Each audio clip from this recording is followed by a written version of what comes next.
বিশ্ববাজারে স্বর্ণের দামে নিম্নমুখী প্রবণতা দেখা গেছে। মধ্যপ্রাচ্যে ভূ রাজনৈতিক উত্তেজনা কিছুটা কমে আসায় নিরাপদ বিনিয়োগ হিসেবে স্বর্ণের প্রতি আগের মতো চাপ আর নেই। টানা কয়েকটি সেশনে রেকর্ড উচ্চতায় পৌঁছানোর পর মুনাফা তুলে নেওয়ার প্রবণতা বাড়ায় বৃহস্পতিবার সকাল থেকে দুবাই সহ আন্তর্জাতিক বাজারে স্বর্ণের দাম কমতে শুরু করে। দুবাই জুয়েলারি গ্রুপের তথ্য অনুযায়ী বৃহস্পতিবার সকালে 24 ক্যারেট স্বর্ণের দাম গ্রাম প্রতি নির্ধারণ হয়েছে 553 দিরহাম, যা আগের দিনের তুলনায় প্রায় 2 দিরহাম কম। একই দিনে 22 ক্যারেট স্বর্ণের দাম নেমে এসেছে গ্রাম প্রতি 512.25 দিরহামে।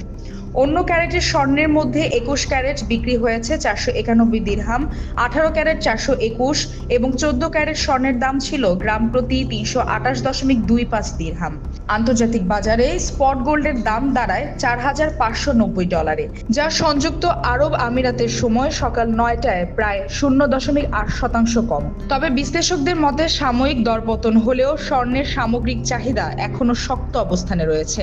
এর আগের দিন বুধবার স্বর্ণের দাম রেকর্ড উচ্চতায় পৌঁছেছিল।